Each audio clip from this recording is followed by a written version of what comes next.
nothing happens, this will go down as a week in which decades happen. In less than 17 hours, the heads of two of Africa's most powerful nations resigned amid party pressure. You have the full report on page 6, 8, 9, 10, 16 and 17 of East African this week. A quick look at also the editorial cartoons, if you may allow me. Let's just begin with the ones, I think they've disappeared or something. Let's see, we have... This is Castle, right, and the Jubilee, and you can see the trophy wall there that has so many accolades mounted, right. I leave it for you to decipher this that has been drawn by Castle today. Inside the Standard also, we do have other cartoons as well. Let's see what we have inside the People Daily. This is what that has been drawn by Stano. I don't know why it's not picking quickly. Let me just show you. Yeah, there you go. This is what Stano has drawn for you. The house can remain afloat without the pillars. That is the ODM and NASA, of course. Kalonzo, we have Madividi and Weta, who are the pillars of NASA. But of course, you know the row that has been going on also with ODM within NASA as well. That is what now has been drawn by Stano. And allow me to show you also what we do have in the Daily Nation today, according to Munene. You have to admit he's growing big and monstrous. By the day, it's the diet. Of course, that's what the Treasury is saying. And this is the national debt warnings. And of course, the writings is on the wall as far as the national debt is concerned. That is skyrocketing. Right now, we do have it in trillions. And of course, you can see what Munene has drawn for you this morning. I want to show you lastly what we do have in the Star. This is what has been drawn by Victor this morning. The brave never die, though they sleep in dust. Their courage nerves 1,000 living men. Right? That is, of course, Minot Judson Savage. And this is, of course, in honor of Morgan Tsvangirai, 1952-2018. This is in the Star this morning. I want to hark it back also to a bit of history and show you a cartoon. Well, I think it is acting up on me this morning, right? It's a bit temperamental, the touchscreen for me. Let's see if I can actually do that. Yes, there we go. And this is, actually, this is what I showed you yesterday. It's picking up yesterday's picture of a day. Just give me a moment to try and mount it up for you quickly so that you can see what I'm talking about. This is from the annals of history. I want to show you what we have for you today as far as the picture of a day is concerned. I want you to tell me if you can actually try and figure out the face of that young man.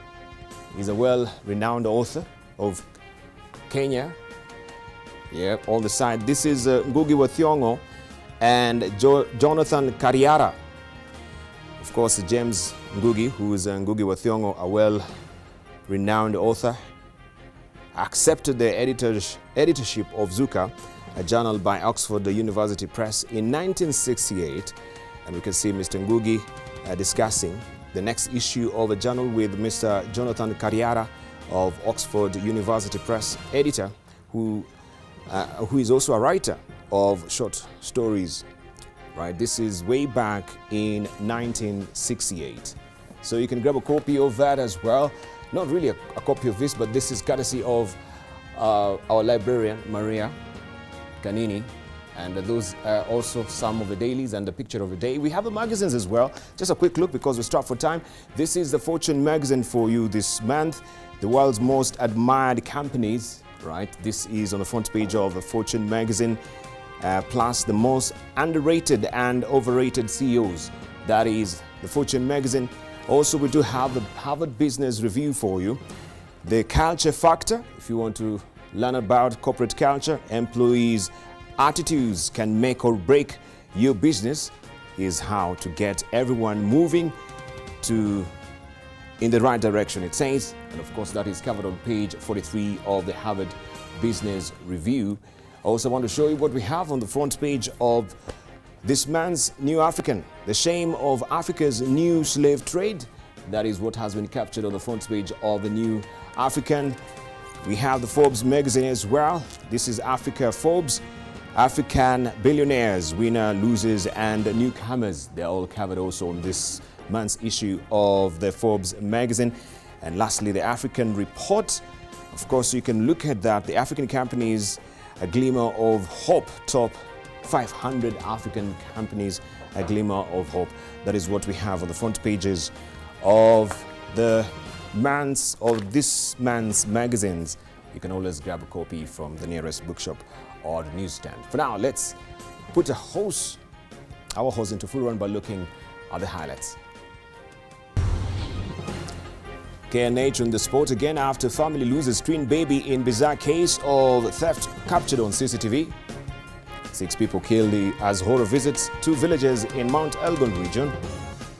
Of course, State House implicates controller Kinuthe Mbugwa over misappropriation of funds. 17 killed in garbage dump collapse in Mozambique and Zimbabwe.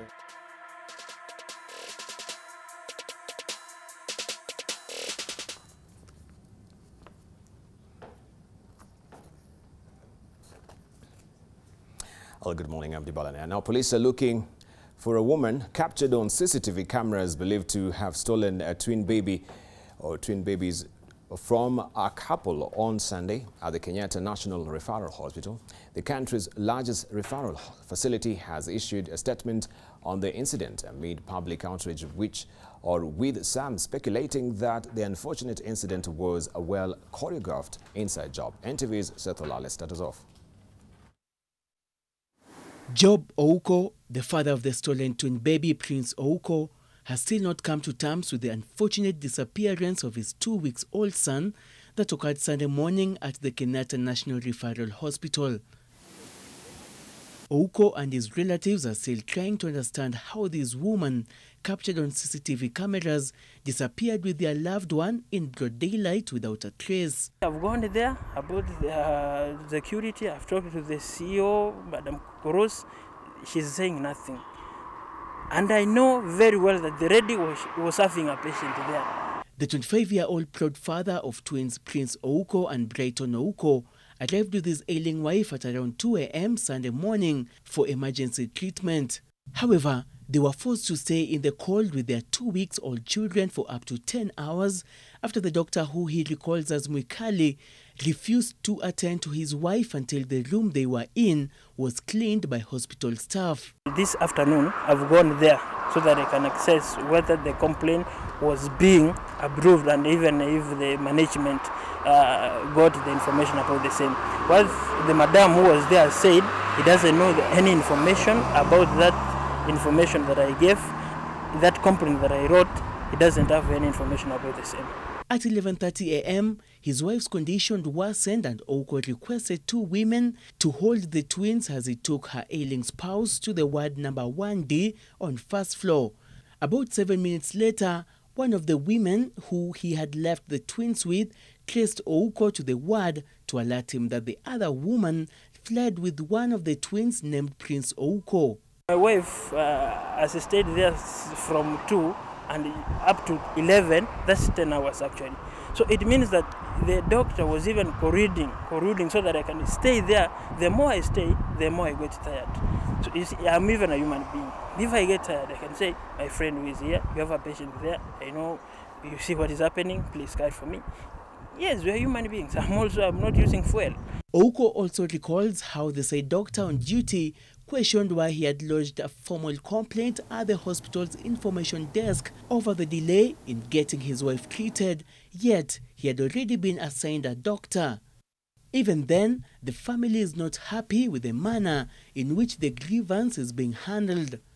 KNH, through a statement, has acknowledged that the incident indeed took place and that it has availed the CCTV footage to the police, who have launched a manhunt for the suspect, who is said to have escaped via motorcycle.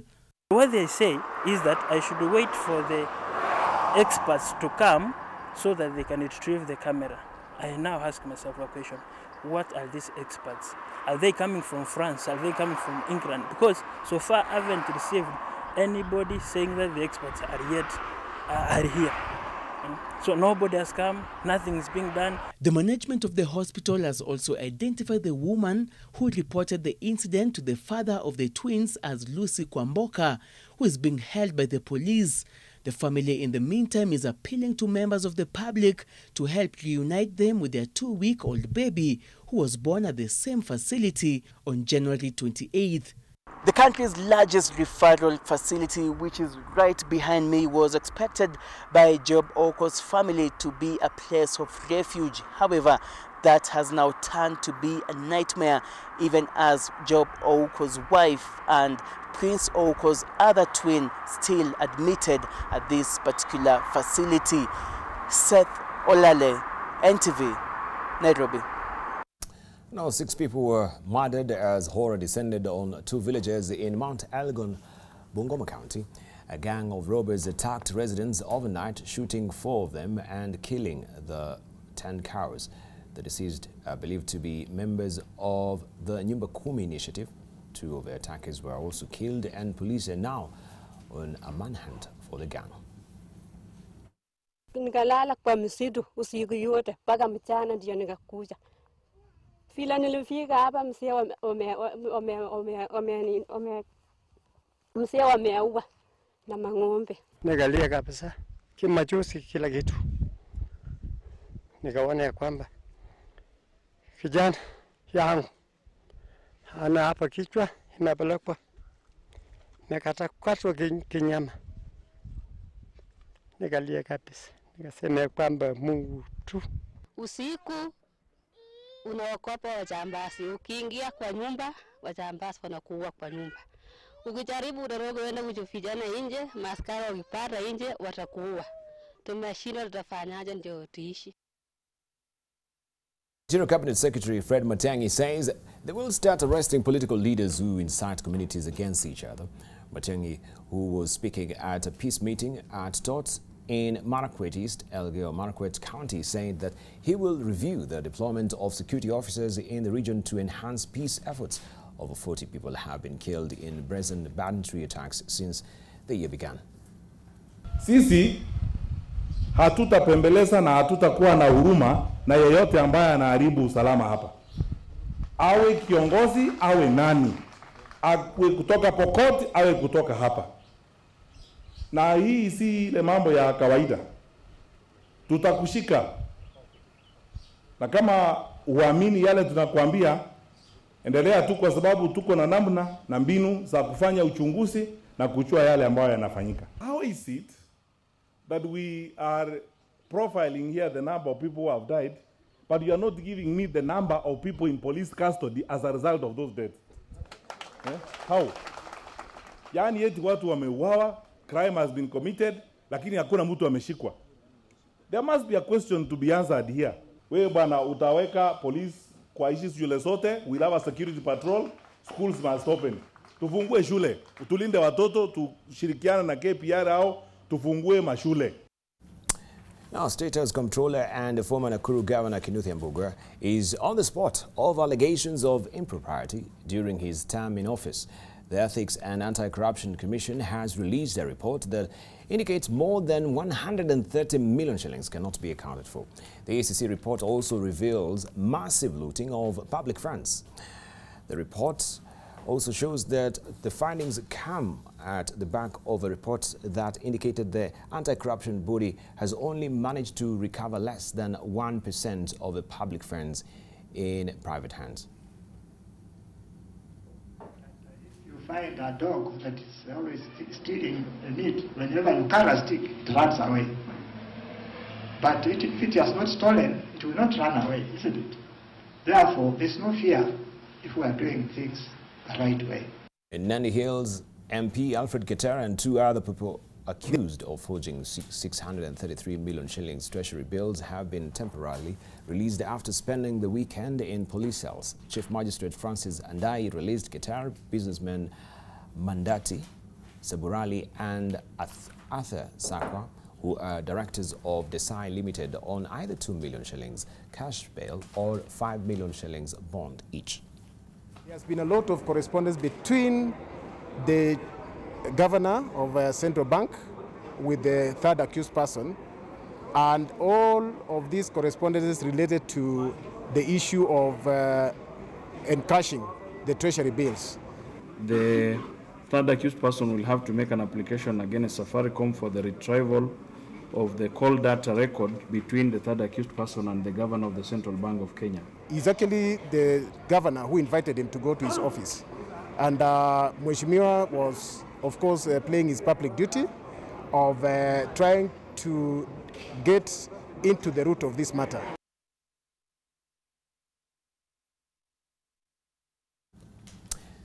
The National Super Alliance is now accusing the ruling Jubilee Party of trying to influence the process of picking its representatives in the lucrative Parliamentary Service Commission.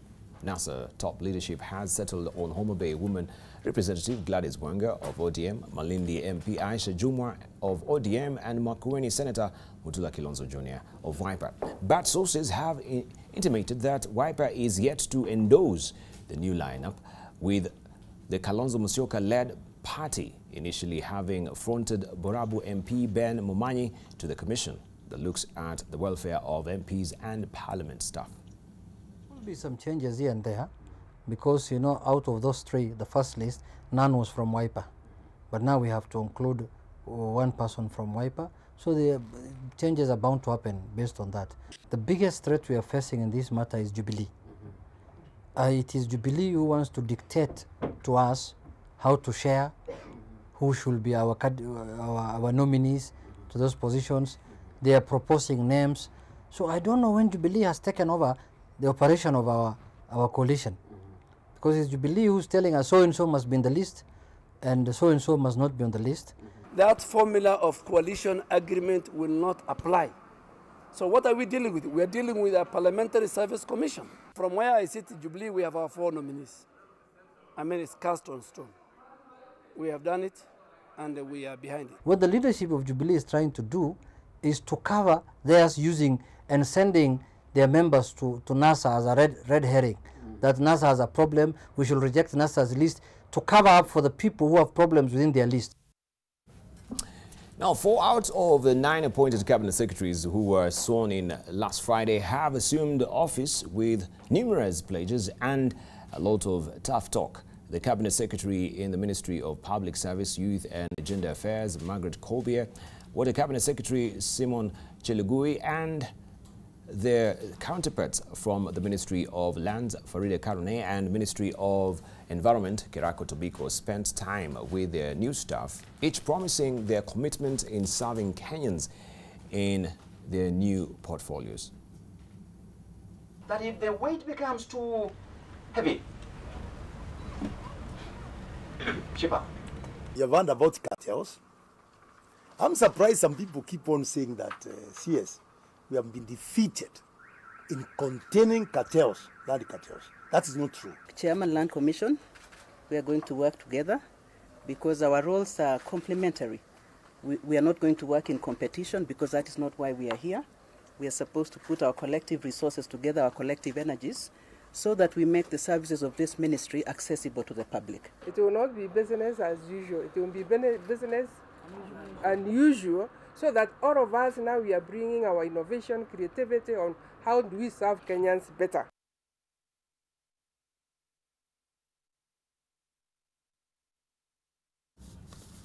Right, we want now to introduce our panelists who are already here with us. Remember, you're watching People and Politics here on AM Live. A raft of issues to discuss this morning.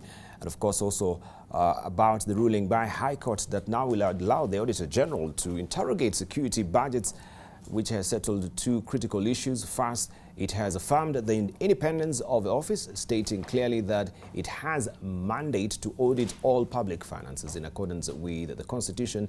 In its determination, of course, we know the court declared unconstitutional sections of the Public Audit Act of 2015, which prohibited the Auditor General from scrutinizing expenditures of the police, military, and the National Intelligence Service. The point being made here is that Parliament cannot purport to alter provisions of the Constitution. It should not overreach itself or act beyond its mandate. Secondly, it serves to deal with the monumental problem of corruption associated with the national security details or deals. Some of the major scandals in the past revolved around national security.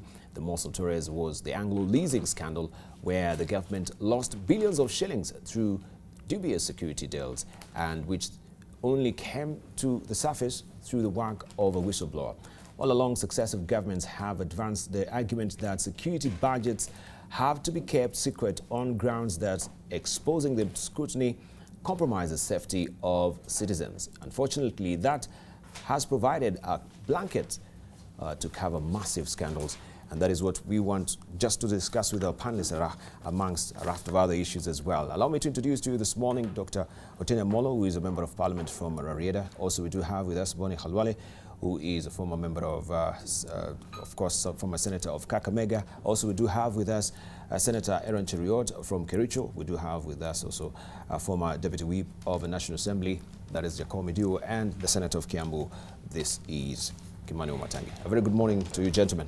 Good morning to you. All right, let's just begin from where we had that story from Parliament about the positions, of course, from the Public Service Commission, that now we have a row between Jubilee and also a row between NASA and ODM, to be more specific, because we've seen the director of elections there, Junat Mohammed, also startling accusing or raising accusatory fingers towards the Jubilee administration that they're trying to influence these positions. Let's just begin with Aaron Cheriot. You think actually that particular statement or argument being advanced by Junet is true?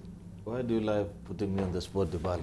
Because you're the first actually to show up this morning. Thank you, thank you. Good morning. Good morning to you. And you know, on this one, you've really cast me into the eye of a storm, because I must declare my interest. I'm one of the nominees for Jubilee to PSC. So I have to be careful how I respond to Dr. Otiende Amolo this morning. All right, so did Wale actually approach you and talk to you? And also Abatangi. But I think this is part of politics as we know it. Of course, PSC is a prized bullseye in terms of parliamentary leadership positions is concerned. And therefore, you would understand the nature of machinations that are going on right now between political parties. While Jubilee settled this matter a little bit of a few months ago, there has been a bit of a simmering rivalry within NASA, something that we are getting used to as days goes by. And it's not about to boil down. You remember what I told you last week, Debarl. But on this particular matter, allow me not to go into so much detail, lest I run into trouble with Otiende Amolo, a man who today I really need his support in the afternoon. So I have to be careful. Let's hear from Otiende. Good morning to you. Good morning, and good morning, Kenyans. Even as we do this, and I'm sure we'll come back to that discussion, we wake up to another day of impunity when the government stopped Senator Rengo and Jim Wanjigi from traveling despite a court order. But I'm sure we'll come back to that growing impunity in this country. Yes. On the question of PSC, there are two things to be said, and I sympathize with the Senator Cheriot. He is a man who must please everyone today. Two things to be said. One, that it is true that there have been issues in terms of the list produced by Jubilee and produced by NASA. But I think on the NASA side, there's been some negotiation, and it's now more or less settled. The three names that have been given was the result of negotiation, including through the various political parties. I think in the case of Jubilee, there was no attempt at negotiation as far as I know. As I understand it, the list was given, and they were all called to Parliament, and the Riot Act was read, and so it remains. So it remains to question what will happen, because as I understand from a lot of my colleagues, they still have issues. Fortunately, Senator Cheriot is the one man who everybody has no issue with. But the rest of the team, people seem to have a lot of issues with. The second point to be made is what Adan Duale said. It is singularly unfortunate that the Jubilee team, having succeeded in muzzling completely Parliament through its numbers, now wishes to extend that muzzling even to seats that are constitutionally reserved for the opposition, for the minority in Parliament, not the opposition. And we've seen this not just in this question of PSC. I think we've seen this in the 3 committees whose leadership is also reserved for the opposition, and where the minority is, is the majority by 1. And you will find that if you look at all those 3 committees, you will find that the Jubilee team meddled and will continue to meddle, and Adan Duale was quite vocal about it, that they determine the leadership.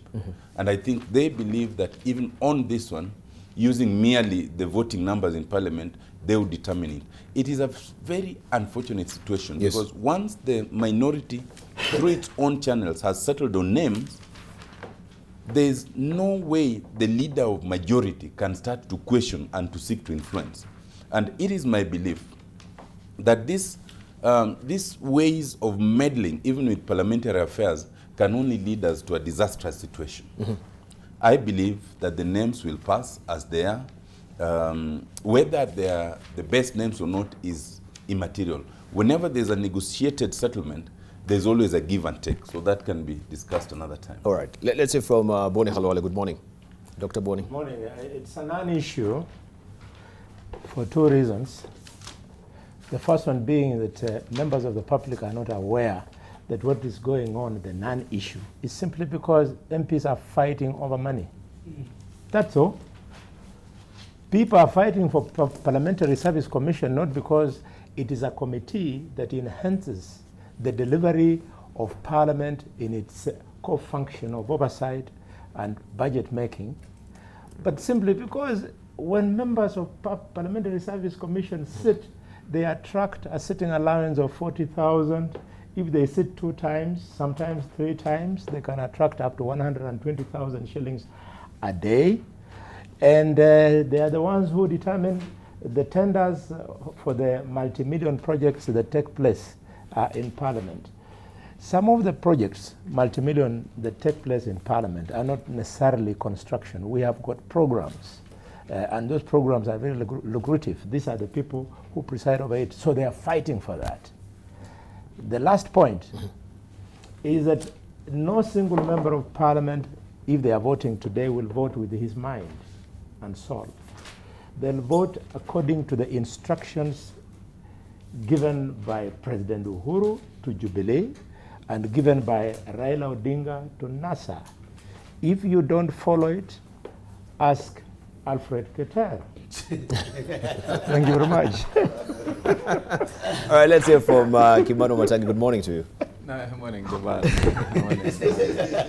And let me also say good morning to our viewers this morning. Debarl, yes. The 2 things that one will note that stand out differently. One, in the electoral process within the committees of Parliament. When we are determining, for example, who is going to be chair of all the other committees, that determination is normally left to the committee itself. And so you find committees retreat to various meeting rooms and then they elect a chairman. And true as Dr. Otiende Amolo said, for example, like in the Public Accounts Committee, which is specifically reserved for the opposition, even if you're a Jubilee member, you have to vote for a member of NASA, because they are the ones who are in the opposition. That's what happened in Parliament. But differently, when it gets to voting for members of the Parliamentary Service Committee, the PSC, that is again now the responsibility of all parliamentarians. And that is why this voting has got to happen in plenary, when everybody is there. And that then tells you 2 things. One, the role of these people affects everybody, whether they're from Jubilee, whether they're from NASA. And this is the one area where every parliamentarian has got an opportunity to determine then who will represent them. Once that is said, any other insinuation that that somebody can tell me that I should not express my will or my thoughts as far as the candidature of Aaron Cheruiyot is, Senator Cheruiyot is, will be wrong. And you heard what Dr. Otiende Amolo said. Actually, the person who is least controversial is Aaron Cheruiyot. Reason being, most parliamentarians think that inside and outside Parliament, that either his views, how he advances his political cause, is least injurious to the cause of Parliament. And so there should be no reason why anybody else would want to visit their weaknesses on the rest of Parliament or the rest of parliamentarians. So any candidate who is on that list and will not or may not be voted for, and this is not, as you heard, necessarily a Jubilee affair or a NASA affair. Yes, NASA will bring their names, and they have already advanced their names. Jubilee has done the same. But finally, the determination is left to us. And so all the members, and I'm sure we've looked at the press, ask yourself if this is really just about then the individuals. Why, for example, did NASA decide to switch positions between Mutula Kilonzo, whom they had comfortably given the position of minority whip, to now send him to the PSC so that they can retain that position with Haniri? Why would then the party be expressing that position if they don't have interest in it? So what we are saying is very simple, that let the names come to Parliament. As a parliamentarian myself, I have to see who amongst these members of this team, even though they're from NASA, would best represent the interests and views of Parliament, even when they conduct themselves outside. And you see, we cannot sit here and lie that when I go out there and project my views in public, that I also don't carry a measure of the perception and image of Parliament with what I do. And so, you see, people who go, shouting all manner of despicable things, anywhere, even in rallies, people who go and, and dressing around the Parliament and in the streets in political rallies to express certain views and demeaning the image of Parliament cannot expect to enjoy the support of parliamentarians. They can't. And so this should also serve as a lesson to anybody who is aspiring, that there comes a time of reckoning. You can go play your politics, say the things you want to say, but at one time it will visit you. And not only in the elections of parliamentary committees like PSC, even in general in life. So I want to say to the members of NASA who else have you had complaining from Jubilee? Have you had any person who is a nominee in Jubilee complaining? Oh, thank you. They're quiet. So it is the sins of the past of some of those members of NASA that are coming back to haunt them now. And that's why you find they have to make a lot of noise. Oh, Jubilee is trying to interfere with our process. Right. They're determining who will be where and where. We are saying bring your list. But when you bring your list, you will subject it to the determination and decision by every member of Parliament, including Jubilee, which fortunately we are the majority. All right, thank you. Let's hear from Jacob Dio, because we are given to understand also from the Yela, some of the members who are nominated. The Jubilee had an influence. A majority of members of ODM also had a good share of support from the Jubilee members as well. So we can see Jubilee is actually trying to stretch its tentacles all over. So they cannot actually come and complain right now, because also they've had a shared, in cherry picking some of the leaders from ODM as well. Well, isn't that true? Let's hear from Jacob Dio. Yeah, I think it's true. It's true. I think it's true. I mean, how else would you explain Honorable Buru getting 336 votes, Kalonzo's son 350 votes, and yet NASA has 128 MPs. They try to cut deals at night. So those are really non-issues. You know, all these people are the same. They're just a bunch. So they should not complain right now, because But here, Debarl, they are like rats. I only disagree with Wamatangi when he says people who demonstrate on the streets, they just supported Sonko, who was pouring unga all over himself on the streets, punching people. He is the governor of Nairobi. And Moses Kuria, all these things. It's just Kenya, your leaders are only as good as you are. Your leaders are selected from you. We are at a stage where we need to just talk some things to move us forward. But I think as far as the Parliamentary Service Commission is concerned, I do not believe it's a non-issue as my colleague Bonnie says. It's a real issue because it's an issue of corruption. Why do you think the former members of Parliamentary Service Commission are dying to go back? Because they were stealing. Debarl, you see that building there. next to Parliament, that ugly building. The Continental building? No, yes. Yes. It's ugly place, ugly thing to put next to Parliament, man. Put next to a historical building like Parliament. But we were supposed to go into that building at the beginning of the last Parliament. Mm-hmm. That building, that ground was broken when Ken Marenda was there. That plan. Mm-hmm. So when they said this is an 8-month project, 3 billion now, over 10 billion shillings later, you wonder where the money is going. That is why those commissioners want to go in there, back in there. Mm-hmm. My advice to MPs, Honorable Amolo, Honorable Cheriot, Honorable Amatangi, today as you vote, leave the party behind. Because these people are supposed to take care of the welfare of MPs. In the last Parliament, they did not. And take my advice, if you give your vote to a former parliamentary service member, you have sold your welfare as a member of Parliament. You need to give the chairman, Justin Muturi, a fresh team. Whether Uhuru says you must bring Beth Bugo, whether Raila says you must bring Wanga, close your eyes and bring a fresh team that is not tainted. Parliament is riddled with corruption. Tiende, you are former ombudsman. Go and ask today when you're debating, who audits Parliament? Who looks at the book of Parliament? Who knows what Parliament is doing? Parliament cannot be the sole body that oversights executive and makes noise. The other wing of Parliament, which is the Senate, oversights the counties. But who looks at their books? What does Parliament do? Who are these people? Do we even need a body within Parliament? These are MPs. These are pseudo-commissioners. They're not commissioners. But they make more benefits than the independent commissioners. Their benefits are more than the independent commission. That's why they're dying for it. It is a body of corruption. And I can tell you, Justin Muturi will not tell you, but just towards the end of last Parliament, before I lost my seat, those commissioners that are now seeking to go back tried to add that building by 2 floors. And who stopped them? The chairman of development of the commission, Honorable Musela, a man of integrity.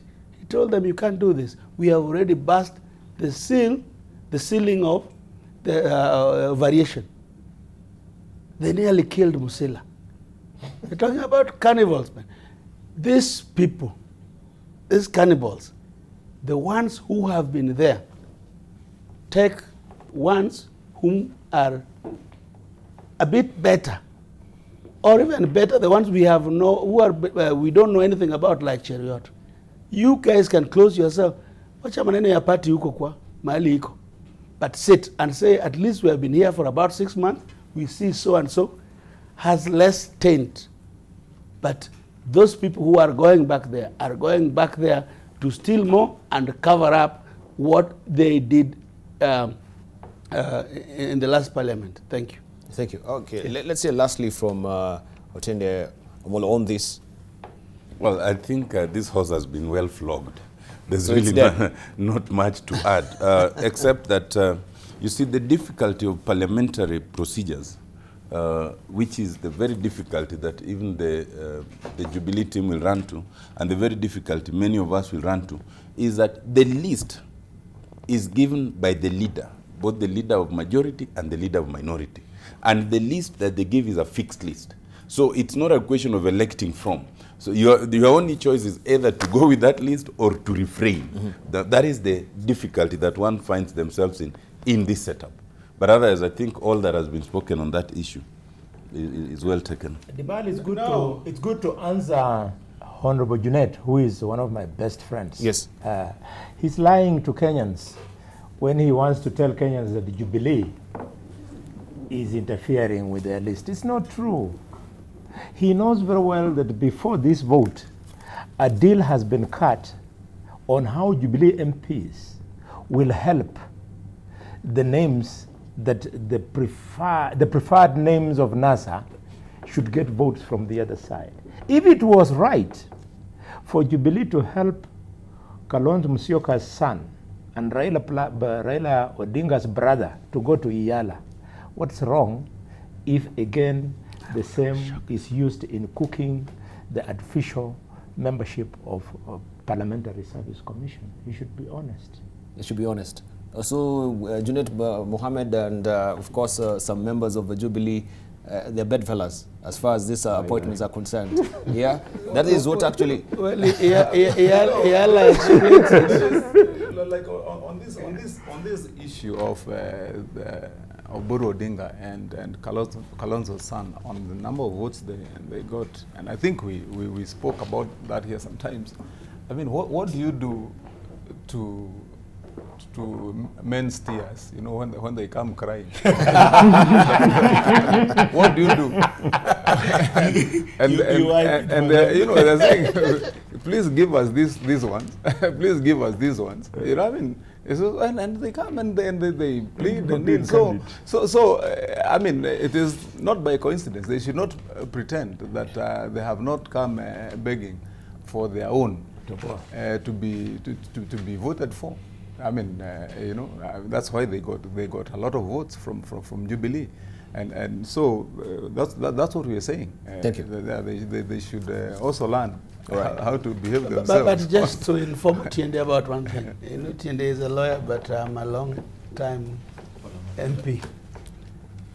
You can decide to vote on name by name, so that you can give Parliament, you can give Muturi Cheriot and one or two other untainted people as you wait for good people to be sent by the party. You know what has just happened, Debarl, in South Africa? You have seen the power of the party, not the power of the individual person at the top, the powerful person at the top. Correct. You have seen when the party decides, they can decide that Zuma is a thief and must go.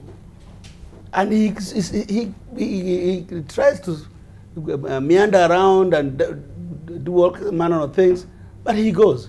What we have to do for our country, we must begin with ourselves. The party must begin with itself, whether it's Jubilee, whether it is ODM, whether it is UIPA, etc. They must begin by saying, these are people who are going to preside over a budget of our arm of government. Thank you. They must be clean. Yeah. Thank you. You're right. We want to take a short break on that note. And of course, when we come back, we shall be looking at what is on the front page of the Star as well. Kenyatta's two super CS will control 500 billion shillings. If you may just pick up that on the Star before we take a short break. This is the headline that we want to look at. Matiang'i and Macharia to control 30% of the budget. So we understand, of course, some dockets will move to the Ministry of Transport, and we question why. Of course, we know that land and urban housing and urban development also has moved to that docket of CS Macharia as well. So why should he be saddled with all this responsibility? Is he really up to scratch? So what is left of the lands ministry? Is this just policy development and regulations? That is what we also want to drill deeper when we circle back from the other side of the break, amongst a raft of other issues as well. You're watching People and Politics here on AM Live.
the Jomo Kenyatta International Airport from traveling to Zimbabwe to attend the burial of Morgan Changirai. And of course, I want to just rope in also in studio with us this morning, Dr. Otende Amolo, to give us just, of course, a snippet of what he knows about this particular development. So what is the issue regarding this particular story with Morgan Changirai, Orengo, and D being held at the Jomo Kenyatta International Airport?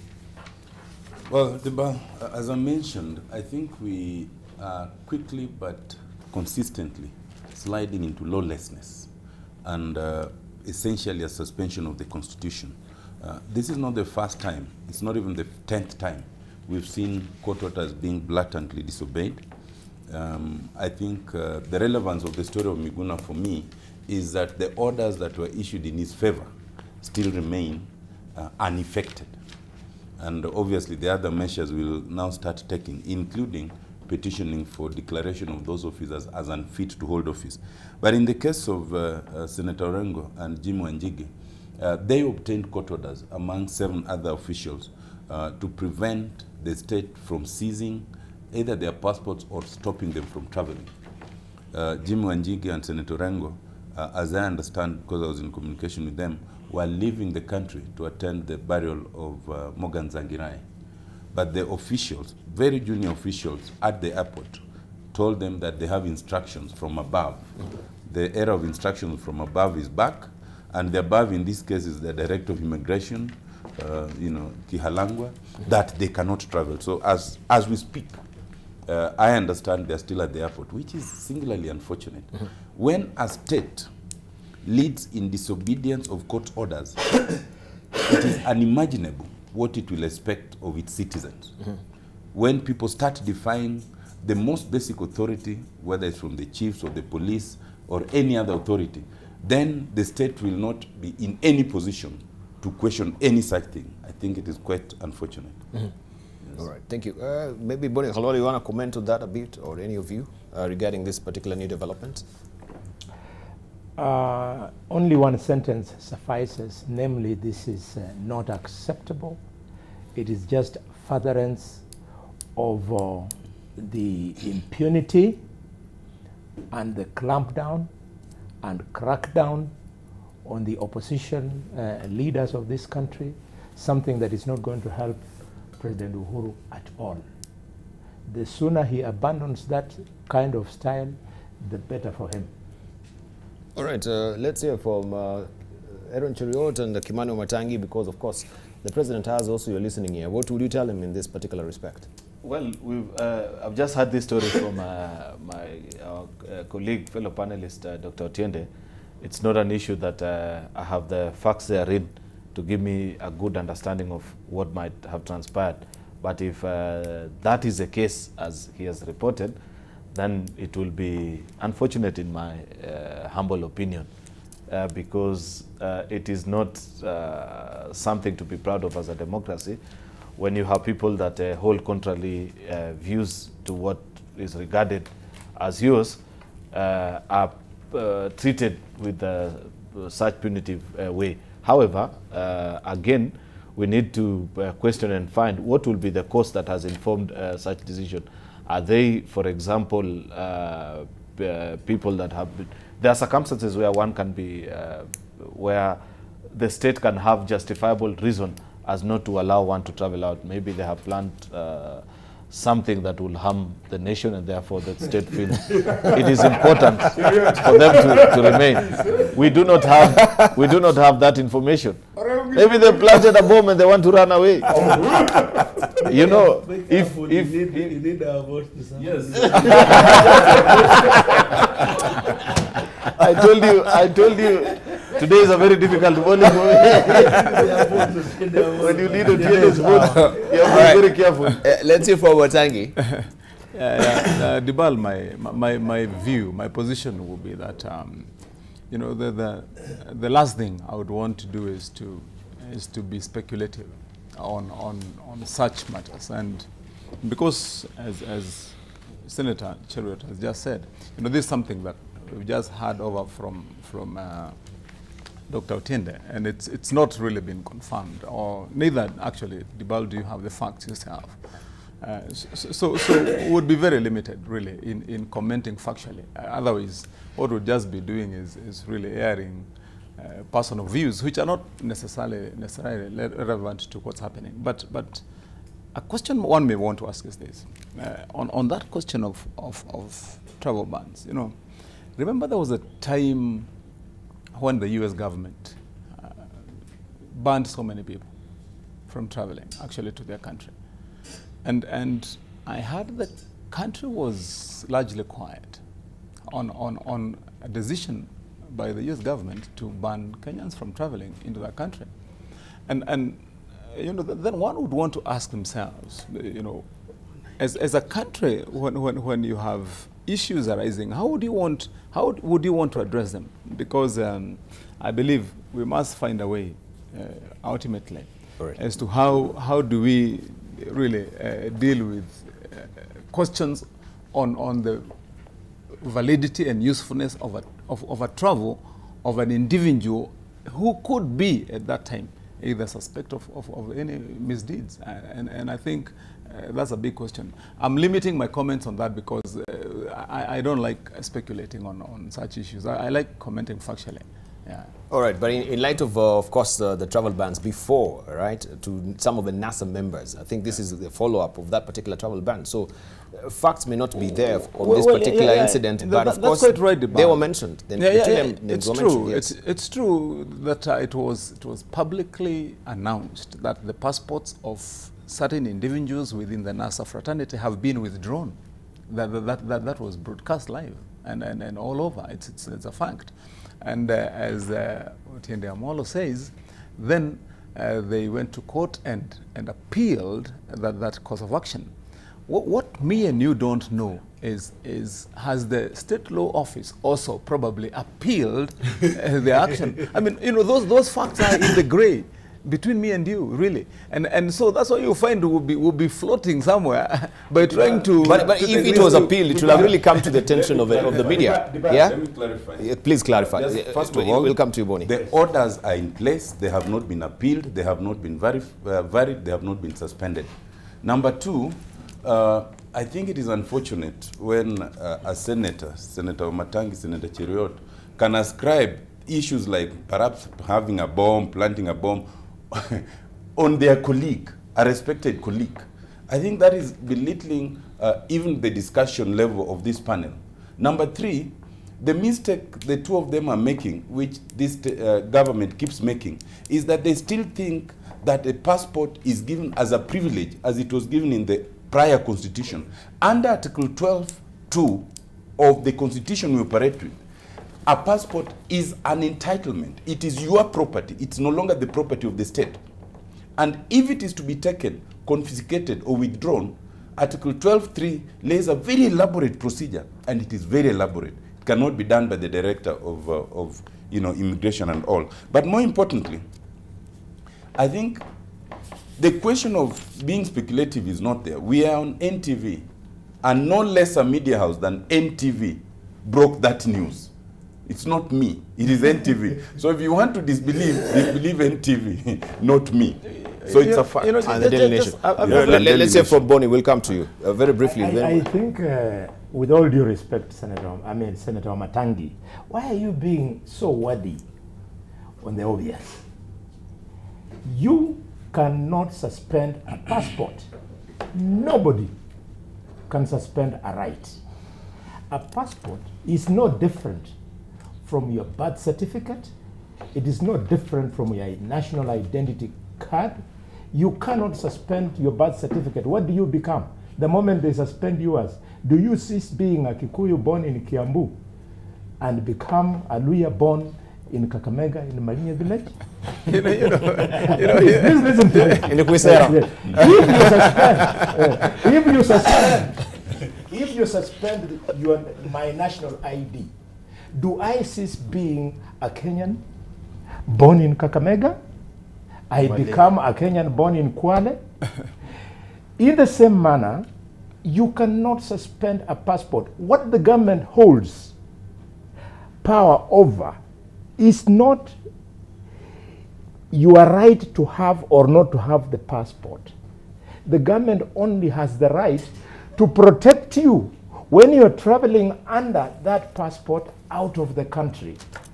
You then deserve protection from the government, and that is why when traveling out of the country under your right of that passport, should anything happen, you normally rush to the Kenyan embassy in the country that you have traveled to.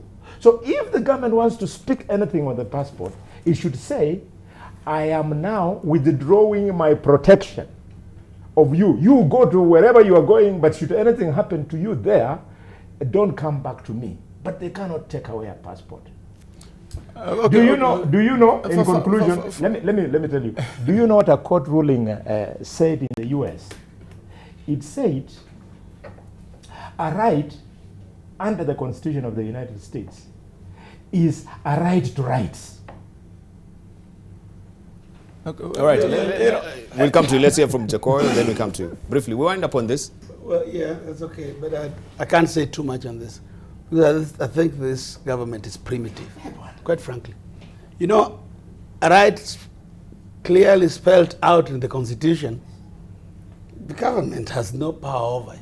I mean, to purport, Matangi, you know, when the US government issued travel ban, I was one of those people who was slapped with that ban. Mm-hmm.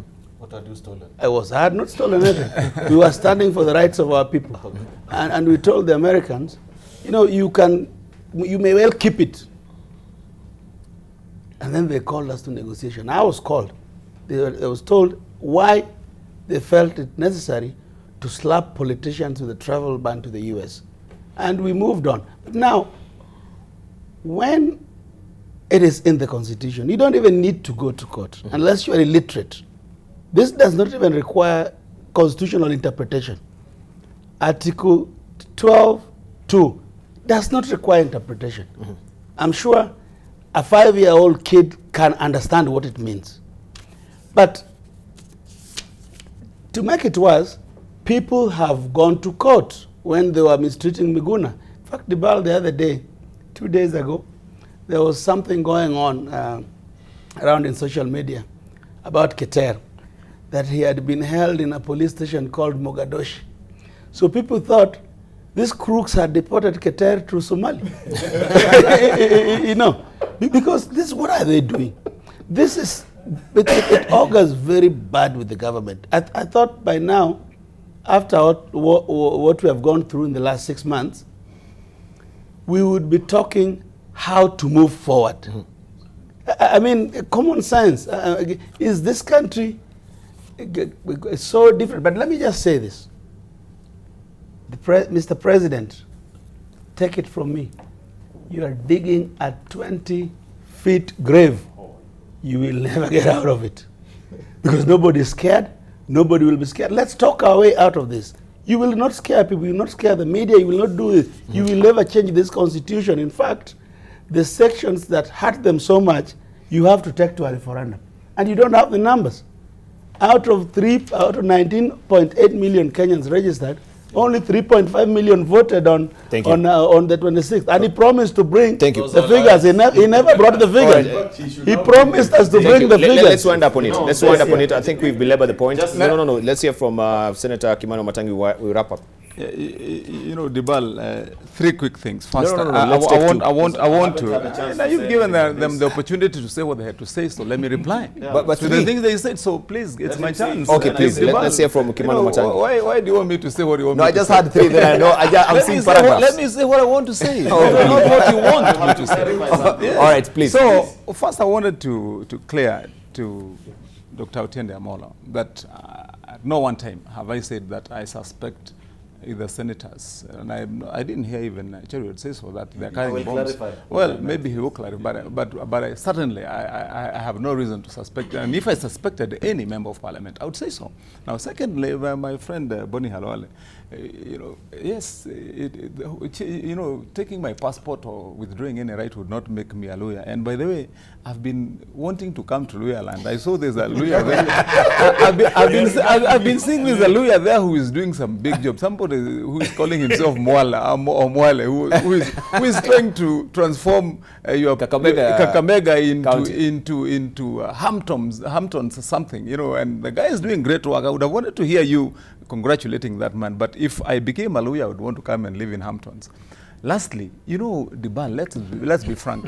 When these guys, when we talk about government, I want to remind my friends here, you're talking about government which has got 3 arms. The judiciary is a part of government. The executive is government. And we are part of government ourselves as legislature. So when you say that government cannot withdraw, and what I'm drawing your attention to, there are numerous cases, numerous. I can enlist so many, including of Kenyans, even right now in court, where you are taken to court and the court orders, can you deposit your passport here in court? When the court orders, inside a court of law, deposit your passport within the court. Just a minute. I mean, why are you answering? Answer when I finish. Let me make my point. I'm making a very simple point. Thank you. When the court, let me make my point. I'm saying when the court has ordered that deposit your passport in court, the court is simply saying that you cannot travel. The reason they have got reasons to believe that until and when you clear yourself as of that matter that is before the court, then you're free to travel. Now, that judiciary is a part of government. So if any other part of government may feel, and that's, you see what happened when the orders were given that time. And that does not negate the fact that the victims went to court. But that arm of government was saying that we, the ones who issue the passports, have withdrawn those passports for these reasons. All right, thank you. But then the victims find remedy by going to court to say this order, and which is right, that this order is not, cannot be enforced. So the question that we are having on the table here, and that's what I said, is supposing then that arm of government that thought that that right cannot be exercised now because of any risks that they saw, have they then themselves gone to court either to appeal what the victims were saying? And that's the gray area I was speaking about. Thank you. And I believe, finally, that though we are members of parliament ourselves and we enjoy privileges of being elected, we must also remember that we are truly and equally like every other Kenyan, bound by the law. Thank you very much. And by all the other provisions. All right, and you've mentioned Article 12, subsection 2, which says, allow me to just quote it a bit. Passport or other document referred to in clause 1, subsection B may be denied, suspended, or confiscated only in accordance with the Act of Parliament that satisfies the criteria referred to in Article 24. Right? No, wait. Just wait. Yeah. Sub-article 12.3. Yeah? And 12.3, sub-article 12... 12, no, 12.2 now. 12.2. Yes. That was 12.1b. 1b. Yes. I was referring you to 12.1b, then now go to 12.2. Yes. 12.2. Yes. Let me start from 12.1b. Okay. A Kenyan passport and any document of registration or identification issued by the state to the citizen. It is defined as a right and entitlement under Article 12.1a. What that does is that unlike before when it was believed that you'd hold your passport as a privilege from the state and it can withdraw it, under this constitution, it is an entitlement, just as Boni Halwale was saying, like an ID, like a birth certificate, like any other thing. Now, what 12.2 does is saying it's making it very difficult to suspend or withdraw a passport. There must be an act of parliament that sets that out. First of all, there's no such act as we speak. Secondly, that act must satisfy Article 24. Article 24 says no right will ever be suspended or withdrawn unless it is justifiable in an open and democratic society. So when that act comes, we will have to debate in Parliament and say, is it consistent with an open and democratic society that you can withdraw a passport under this circumstance? Thank you. Like the one they tried to do of Miguna. Now, that has not been done. So where we are right now, you cannot do this. But Debarl, allow me to now educate Senator Wamatangi on only three quick things. Can we wrap up on this? Yes, very quickly. As you educate the distinction between state. Let me just finish. Please, Wamatangi, just let him have his head, and then we'll give you an opportunity. Sure. Senator Wamatangi, very when briefly. we discuss and we debate, we must not confuse the listeners on the distinction between state and government. When we talk of state, it encapsulates the judiciary, the executive, the legislature, and the independent institutions as a holistic entity that will survive any election. But when we talk of government, primarily in this kind of discourse, we talk of the executive, because it changes every 5 years. So in this, that Senator is Wamatangi, just let him finish. We'll give you time. Just a moment. In this then context, we'll wrap up on it. When we say this government, we mean this regime, we mean this executive. There's a distinction between the executive purporting to withdraw or suspend a passport and the judiciary doing so after due process contemplated in the Constitution. Thank you. Now, lastly, is that, please, when the court says deposit a passport with us, they are not suspending it. They are not withdrawing it. And when that very court says, give him the passport to travel, who are you to say that because the court can stop you, I can also stop you?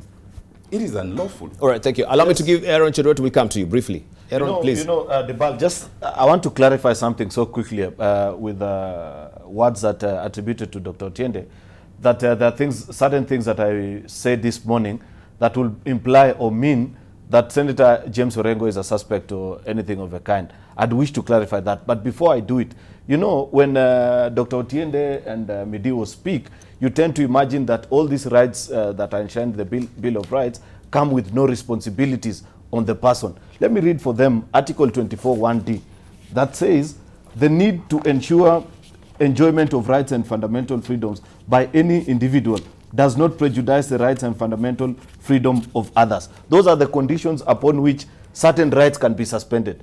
Very clear in our Constitution. Building on my argument, isn't it? Listen, listen. No, let him finish. Let me finish, Yakoyo. Isn't it? No. Just let him finish, then we'll jump in. Yes, I have read it. I wanted you. Yes, I will. No, allow me to make my point. I didn't interrupt you. The reason why I read 24 1D is that I have a problem with all this NASA arrangement, where they speak the language of reform, but move around with men and women whose character is shadowy. Isn't it a fact, Debarl, that Jimmy Wanjigi, who was accompanied by James Orengo on this travel trip, the last time police raided his house, they found a cache of weapons. If you have such a man that you're working with and keeping his company, then we don't have the kind of information. The point is, the point is, just a moment. But we've not established, and it's not even in the public domain. Your cameras were there. Yeah, it's true. Your cameras were there. What if these licensed? They were asked. Listen, the police came out so clearly that the ammunition. All right. They were all licensed. Listen. Yes. Listen and listen well. No, you can't make that kind of. It's no. It's not unfair. No. I don't want to really broach that particular subject, because I am given to understand he is licensed to actually to have those particular arms. So if you have other information that is very different from what we do know, I'll rather maybe you give it to me first before you actually speak in public. Jimmy, let me ask you just a very quick question. Jimmy Wanjigi's history in this country and his exploits are well known out in the public. Information that is out in public domain about things that he has done, allegations that have been made. He is not a saint. No. So are we talking about... We need to come out clear on that. Are we really talking about security attached to Jimmy Wanjigi? Listen, it's not about security. Yes. My point is... That's why we need to be very clear, because... let us build this argument. My point is plain and simple. We said that if an individual has engaged in certain activities that we are not aware why the state took this decision to withdraw their passport. All right, just a moment. Because we've all established here, and Kamano Matangi has said, we do not have the facts. Yes. So if we do not really have the facts, it is I think, libelous of you to actually come on air and actually try and and drag the person. No. And you do not really have facts in the first place, right? Okay. The kind of statements you're making might invite a very serious suit. Yes. What your friend must now warn you that you can keep to this debate and make some general statement, but there are some which, if you go to, But then you I have said all right. he's an Okay, alleged let's move on. character. Thank you very much. Let's Unless move I don't understand what that means. Kimani Wamatangi, briefly just summarize on what we're discussing. We move on to other I topics. wanted just to refer to the education that Dr. Harry was giving me, because in this case, the education, Dr. Harry, and you know, I respect you a lot. You know, when you mentioned Jiggle and Jiggle, I come for you. Yes, you know, I was just first declaring that I have a lot of respect for Dr. Harry's knowledge and his exposure, but in this case, his education has been very skewed and very shallow. And I say that with a lot of respect because, you know, one, Dr. Harry, you know, I expected your education to start with a proper interpretation of that Article 12 that you read. And if I can take the words that are important in what I thought you'd be educating me about, so allow me to educate you in this back in turn, is that, you know, it refers to the rights, privileges, and benefits of citizenship. And so the question first you'd want to be asking yourself, when we are debating about the traveling out of this country and the usage of that passport, does it fall within the right? Is it a privilege, or is it a benefit of citizenship? I mean, because that's what the article says. And then, with all that, I can allow you, my brother, Dr. Harry, you can say anything else, but you cannot be pedestrian about your references at all, because when you say that government comprises of the judiciary, the legislature, and whatever, and then you say the state comprises of the 3+ other constitutional bodies. And then let me finish. It's my turn. Jacob Midio, you can say what you want to say, but let me make my point. Then Otiende Amolo, then you finally say that when we are speaking in this context and referring to government, we are talking about the regime. That's what I'm saying, that you cannot then advance a professional view and then try to justify that you want to make pedestrian references.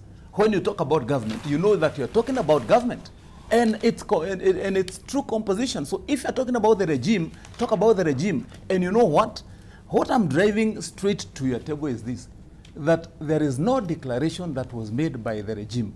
It was made by institutions of government. For example, when a cabinet secretary who has taken oath of office and is saying that I have withdrawn your passport, which still allows you the benefit to go and challenge that decision. Thank you. He's speaking in his capacity as a cabinet secretary. All right, thank you. And so you would be challenging the government, not a regime. All right, thank you. We're winding up on it. Yeah, but very briefly, number one, I think we need to debunk the impression being created that Orengo's passport was withdrawn. These people are simply barred staggeringly from traveling. You know, when Matangi talks about a cabinet secretary doing something, who is a cabinet secretary? A cabinet secretary works for the executive. That's the point Otiende is trying to make. That the courts, in fact, thanks to God, the courts are working. If the courts that Wamatiangi has its ilk so verily want to control, if the courts were to succumb, we don't have a country. When they take over JSC, when they are interfering with judges, whatever they are doing, if, God forbid, we get to the point where the executive is superior to the courts, there is no more country. We would then need to think of how not to live together in this country. Thank you. Yeah. I want us now to wrap up on it, and we'll look at what is on the front page of the Star this morning. Of course, in light of the swearing in of the cabinet secretaries, and of course also they took office yesterday, Kenyatta's 2 super CSs will control 500 billion shillings, 2 extra large ministries whose budget will concentrate power and determine implementation of President's Big 4 legacy projects. Let's begin with you, Boni Khalwale, on this particular super CSs who will control 500 billion shillings. And as I mentioned, we're given to understand from the Lands Ministry, that particular docket of urban Housing and Urban Development has also been moved to the Ministry of Transport. And of course, it's the leeway. The president has the prerogative to do what he wants with those particular dockets. But the fact that we have this also being moved to that particular ministry, why do you think James Macharia is saddled with all these responsibilities? Is it really up to scratch? Is he a super performer that is actually can handle all these particular 3 dockets? And what is left of the Lands Ministry? Uhuru has been very candid that for the next 5 years, he's going to concentrate on those 4 agenda items. And I would like to laud the Deputy President of how quickly he has smelled the coffee. If Kenyans care to remember, he has toned down on attacking us in the opposition. Why? Because he has realized that upon establishment of those 4 agenda items, the president has now laid a foundation on who is going to control those 4 and the money that will follow. And this is why it did not happen by accident that when President Uhuru named James Macharia as the cabinet secretary, he did not stop there. Mm-hmm. After giving them transport, giving him housing, and giving him the transport, housing, and what else? Urban development. And urban development, he has gone ahead, President Uhuru, and added him a permanent secretary for housing called Charles Moura. You know where he comes from, Mount Kenya. PS Roads, Paul Hinga. You know where he comes from, Mount Kenya. PS Maritime, you know where she called Nancy Garigidru. You know where she comes from, Mount Kenya. And quickly, James Macharia responded by now appointing Mary Chege, Sakaria Mungai, and Ronald Ndegwa to be in charge of the Nairobi Metropolitan Area Council. So the foundation has been laid to control those billions. Kenyans should not forget that housing was originally with the, what is the name of the lady, Koske? Who? With the one of agriculture. I mean, Felix. The one of lands. Karone. The Karone, the one who is rumored to be related to the deputy president. That's a lie. No, rumored. That's a lie. But allow me to educate you. How do you come from Kericho? You don't know. You come from Kericho. But allow me to educate you. It's a lie. Thank you. Leave it, Bonnie. It's a lie. So they have taken away the housing bit and taken it to Macharia's docket. So that Ruto can do his running around. I hope if this was a strategy of fundraising for Deputy President, Mr. Deputy President, you have fundraised enough for the last 5 years. Use those billions to face us in 2022. But it's good you have started smelling the coffee. Thank you. All right. In light of what actually Boni Khaluri is saying, I think those are the Kenya Gazette notice published by the Authority of the Republic of Kenya. The director may just pick up on it on the 9th of February 2018. And this is what he says: the Nairobi Metropolitan Transport Authority order, in excess of the powers conferred by paragraph 8, subsection 2 of the Nairobi Metropolitan Transport Authority, and you've given that number as well. The Nairobi Metropolitan Area Council appoints Mary Waithiegeni Chege and also Zakaria Karenge Mungai, Ronald Ndirangu Ndegwa to be members of the Nairobi Metropolitan Transport Authority Board. When you're talking about the face of Kenya, we're wondering why we do not really have the face of Kenya on this as well. Maybe Kimano Matangi, you want to respond on this as well? Yeah, sure. I'm happy to respond. First, let me. The word that's going around here now this morning is educate. Thanks to Dr. And more than it, but this one I can understand from Boni Halwale. You know, he's been missing in action for a while. Yes. And so he may require a bit of education. A bit of education. Especially on civics.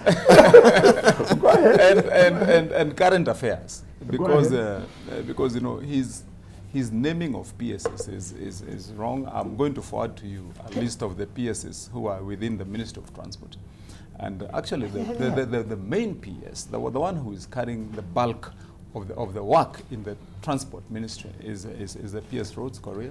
Yeah, Julius Korea. Julius Korea. So those names that you're mentioning are actually not the PSs. So what are they? But I already requested that I educate you. Now in the course of education you're making noise. You know, so listen in class. in class. So first, the PS Roads is called Koril. So withdraw the other name. Now, the second education I may want to give now to all of us this morning is largely, and we have not gone into the details of really all the 4 CSs. I'm sure that we should be able to go into those details in this discussion, because that is going to give us the best opportunity for us to look at really what is the intention of government right now in concentrating a lot of knowledge, wealth of experience behind some of these PSs in line with ensuring that what the government has promised Kenyans is going to be true. So let's come to that debate. But before coming to that debate, I want now to mention something about that board that you have just mentioned names. And my take on it is this, that if Debarl and panel this morning, that we still want to constrict ourselves to that shallow thinking as of today, that we want to go down to even the lowest cadre. And when a small board is nominated somewhere, and a board comprising of so many other people in a ministry with 4 major departments that employs thousands of Kenyans across, doing work all over the country, and like I said last time in the show, including building one of the big roads in Kakamega itself and bridges all over this country. And then we want to narrow our thinking and talk and debate about a board somewhere down there. And you know, the law in this country requires that when you appoint a board, the minimum number of members are 7. And so if you're having 7 people, why are you picking on 4 names? And if you would want to do that with fairness, then why don't you list all the boards and say that all these boards comprise so and so? What I'm saying, Debarl, is it would do us better in image, in terms of acceptability by Kenyans, if we move away from debates that are shallow, that have got no usefulness. And I will tell you lastly, and tell my colleagues, especially Boni Halwale, who has brought that issue, there is no one who is more Kenyan than the other Kenyan. We're all Kenyans. And so this habit you have of going to pick on a name that when you hear the name Wamatangi, then you want to make a big deal because you heard it as Wamatangi, right, and then you want to ask Wamatangi if is from Kiambu and make a big deal of it. We are as Kenyan as everybody else. And no apologies to make Boni Halwale because I'm born in Kiambu and I'm called Wamatangi. If I get a position, I will serve the way a Kenyan called Halwale will serve. And so stop bringing this guilt conscience thing that every time when a Kenyan from either central Kenya is appointed in a position, that we have to look apologetic, that they have got an opportunity to serve. There are thousands of Kenyans serving in different capacities in bigger positions in this country. All over, from let's say from Jacomi, so let's not go that when you're talking about the constitution of boards as well, and we want the first of Kenya, we will at all accounts, or looking at all broad spectrums of what we're actually talking about when it comes to the Gazette notice. This is a Gazette notice. It's not picked some names, or there's no cherry picking. This is what has been gazetted. Yeah. So is it when you say that some names have been left out? No, which other names have been left out? I can help you. Okay, let's say from Jacoy, we'll come to you. Okay. Very briefly. No, Debarl. Wamatangi is showing what Kenyans hate. What I hate as a Kenyan. What do you hate? Impunity. Impunity. You know, when you have 7 names and 4 are already Kikuyus, I have said list the names of everybody in Kenya. No, I am not. You are the member of parliament. Go and ask for those names. So why are you doing selective thinking and talking? Allow me to talk. What Boni has raised. It's because what Boni has raised. All right. Just let Jacob have his head, please. It is not shallow to talk about what is making Kenyans angry. And Debarl, it goes further than that. It would just be okay. It would have been okay if the civil service was never destroyed during the Nyayo days. The problem in this country is that we went so deep in destruction of in ethnicizing civil service, so that only 1 or 2 communities are there, and even civil service is half the civil service is populated with people who are incapable. And that is what is making politicians so powerful. That is what is making a politician, when Nyayo when he goes somewhere, he says, I want a road from here to there. There's no budget. So that people work backwards, because the civil servants are people who are generally who work at the whims of politicians. Let me educate Wamatangi. When we talk about exclusivity, you need not to talk about anything else. That is what is annoying Kenyans. When you constitute a cabinet where 55% is Kalenjins and Kikuyus, when we get a forum like this, we shall talk about it. That is what our duty is as public servants. When you tell us Kikuyus are also Kenyans, yes, but Rendiles are also Kenyans.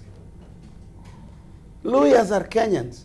But who said they're not? So that two tribes, which constitute less than 20% of Kenya, cannot take 55%. That is just a fact. All right. And it is also in our laws. Let's say from... that talk, we cannot sustain. Thank you, Wamatangi. You had your time. All right, thank you. Let's hear from Aaron. Listen, Wamatangi, let's hear from Aaron, please. You know, sometimes, Debarl, we lose very good salient points that we've raised when we lace it with propaganda, which is the unfortunate thing that my good friend Boni Halwale has done this morning. Kenya Gazette is propaganda. Listen, Boni, I didn't speak when you're speaking. Allow me, okay? And what Jacoyo is doing. Him. Because when Jacoyo goes before live television and says 55% of a cabinet is from Kikuyus and Kalenjin, he's lying. And he knows to the very bottom of his heart that that is not factual. This cabinet is as inclusive as can be. Number two, what Boni Halwale is suffering from is hangover from the days of coalition government, where when you see a list of PSs, when you see a list of cabinet secretaries, all you imagine is who are Raila's people here, who are Kibaki's people here. President Uhuru Kenyatta and Deputy President William Ruto are not running a coalition government. This is one government. It is a Jubilee government that has one vision, one manifesto. So these lenses of looking at it and saying that every time a department has been moved for strategic and more reasonable ideas and say we want to align it to the big four, you keep looking and second guessing and saying it is being moved from the Ruto side of the government to the to Kenyatta side of the government. It should stop, Boni. That does not exist in this government. And that is a point that we lose all this debate. While he may have had a point in regards to the Gazette notice, he completely loses it when he goes on and misleads the country that the 4 PSs that are in the Ministry of Infrastructure come from one community. That is not a fact. I know for a fact that the PS for Infrastructure is one Mr. Julius Korir. I know for a fact that the PS for Transport is one Mr. Paul Maringa. Do those come from the community that is naming? And so the point is, and the others. Listen, the point is, every time you raise a point, raise it with credibility. All right, thank you. The minute you raise it with propaganda like thank you very much. Let's hear from Otene Molo briefly on this before you've been mealy mouthed on this. Thank you. Allow me to make 3 points, Debarl. First of all, from where I stand, this regime is unlawful and operating unlawfully. And on this question, the chickens are coming home to roost.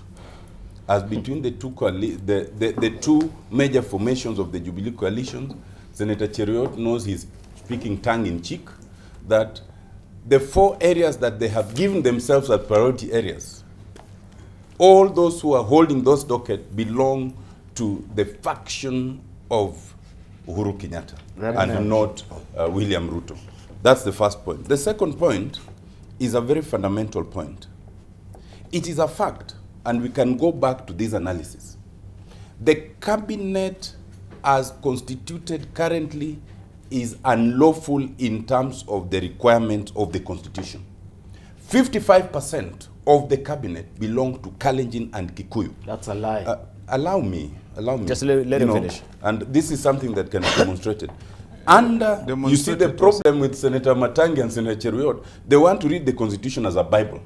And so I think I'll need more time to educate both of them on this, but that will happen after this show.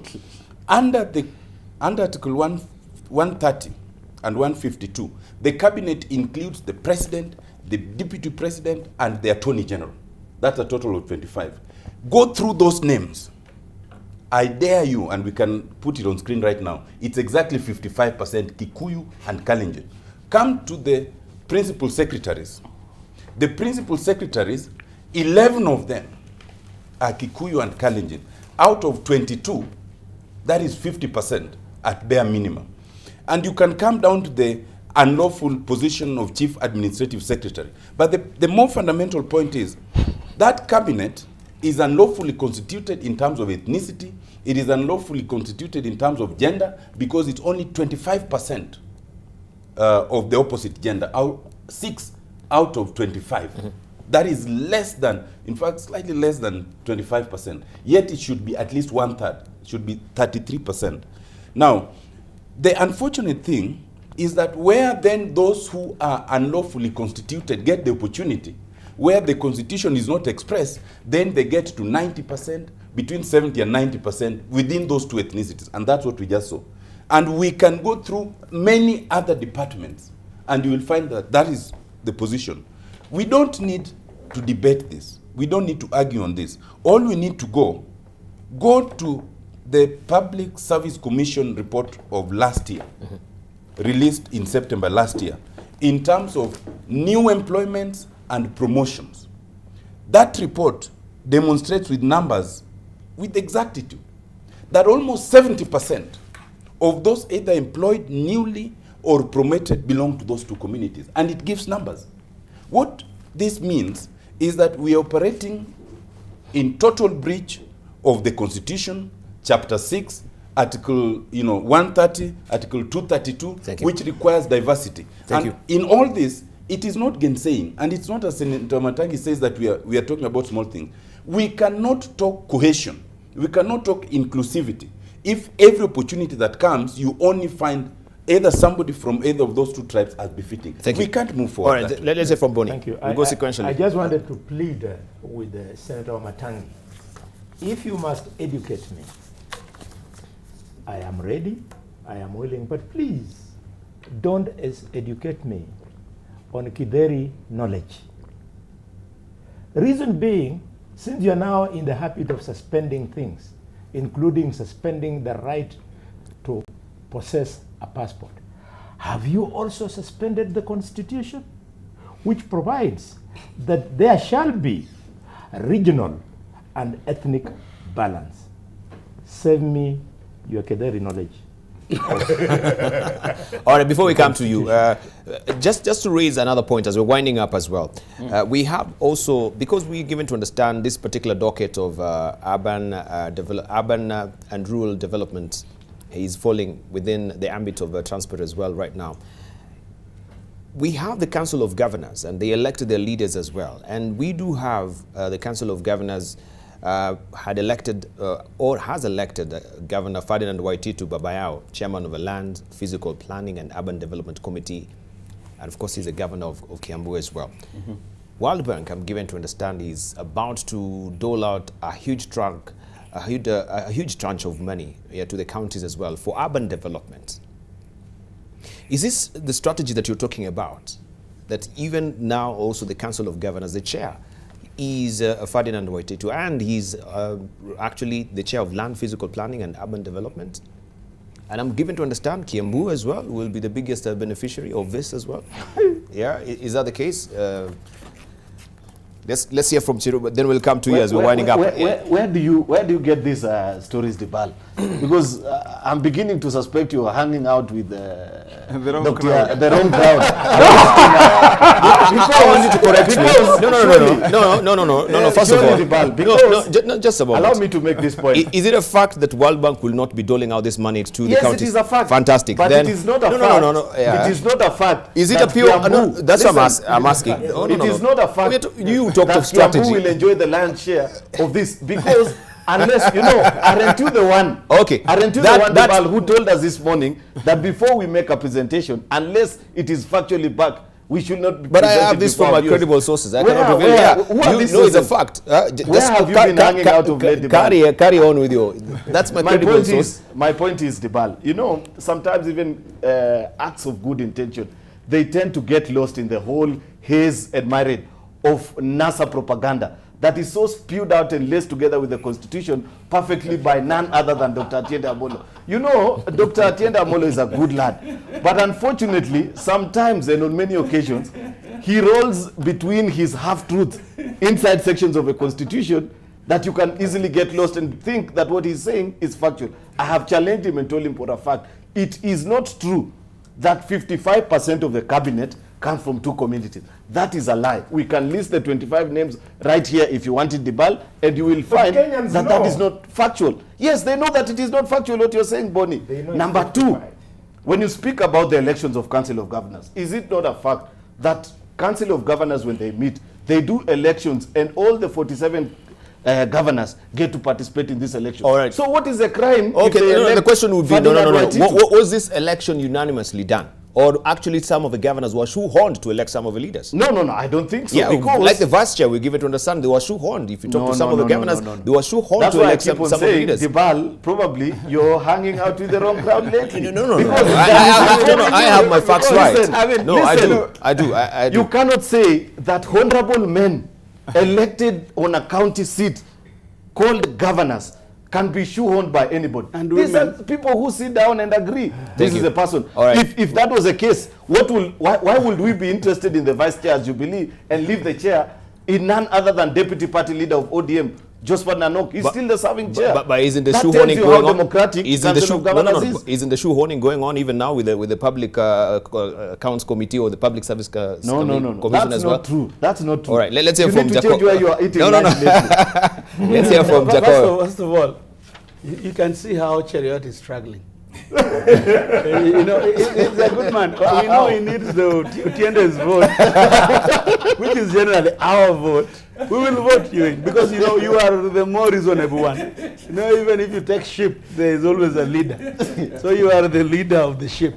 We will ask Utiende to give you his vote. You are being unfair. This, Debarl, you know the Gazette notice which you read of this organization called Namata. It goes further to say that other members is the CEC and the Chief Officer of Nairobi. Those 2 gentlemen are also Kikuyus. So 2 plus 3 is 5 out of 7. So, you know, they are going to conduct a meeting over billions of Kenyan borrowed money on behalf of taxpayers using a tribal language, an ethnic language. That is a fact. Cheriot, I am helping you. I am helping you because when you come and try to cheerlead Wamatangi and his people for ruling us wrongly, you will regret it. This has happened before. It will happen again. What we must do as a country is to say, please, people have died to create a new constitution. Let us live by its tenets. Why can't we just follow the law? The issue of inclusivity, it's all in the Constitution. We went years and years, and even people were killed on how we wanted to live together. Thank you. So that when somebody somewhere wakes up, Debarl, I also find it very curious that in all the appointments that have come out of State House in the last 1 month have been through Twitter, the Donald Trump way. It is a new way of doing it. I kind of think that there's a clique around the presidency, particularly the clique that is against the DP, that are doing all these bad things. Because if you have 7, I would even say, put them together, at least the Kalajis wapate kidogo. Thank you. And these are the people wapate kidogo. But they are taking everything. So that clique, you must know that now there is nobody who is not from Wamatangi's tribe who is working at State House. All right, Wamatangi, finally, and those also will be your closing remarks as I will give others 30 seconds. Oh, really? Yes. Okay, fine. I'm glad that Senator Cheriot has, at least my good friend Debarl, warned you a little bit to stop hanging out with the wrong crowd. Because actually, you know, when you're trying to justify your facts, you see, you're saying that we are made to understand. We are made to understand. Sources. So who is this that's making you to understand these facts? And those could be the wrong people. But quickly, let me also say to my neighbor here, Jacoyo Medio and Boni Halwale, remember what they were told here last week. And I want to remind them that the appointments are not yet over. They would rather watch what they're saying. Because when they were expecting something, they're talking very nicely. Now you hear how they're speaking. We need to wind up. That is too much. Let him finish. Please, he's winding up. Jacoyo, let him finish. You know, because you have to make sense, Debarl, between Boni Halwale's Ingoho intellect and what he's calling my Okay, we need to wind up now. You know, Jacoyo, my friend Daktari Otiende Amolo, Daktari Otiende Amolo, you cannot say that when we make real references that can be interpreted by a pedestrian on the street on the Constitution, that we are reading the Constitution as a Bible. Because that does not also allow you, because of your intellect, to read the Constitution as an activist's manual.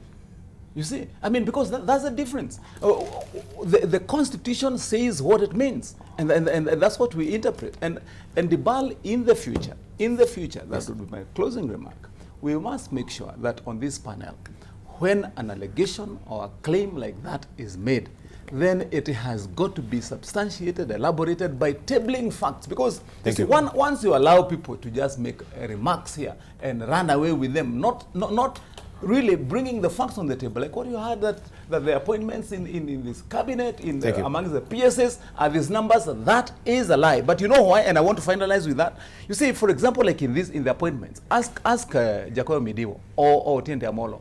They have never recognized the appointment of somebody like Rachel Mamo or even Tuju. You know why? They say the consequences of those people in their own parameters do not satisfy. That those are representatives of the communities. That's why they will say they're not represented. Because they want specific people in the cabinet. Thank you very much. Closing remarks. Ken Obura, all those people are from the community. Why don't they matter? Dr. Otiende, your closing remarks. 30 seconds. 30 seconds. One, although he promised last week to table what he will have found from the servers, Senator Cheriot, he has not done so. But I still assure him that I will give him my vote. But at least let him concede that there are no results of 8 August that have ever been provided.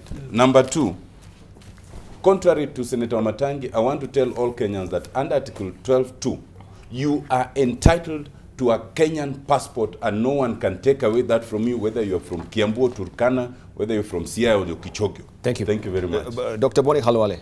I've got only one comment that has been provoked by Senator Wamatangi. Yes, sir. The businessman in Kakamega by the name of Julius Mwale, he's even in today's Standard. Is he? I want to appeal to the media to be professional. To be professional? They should stop prosecuting Julius Mwale.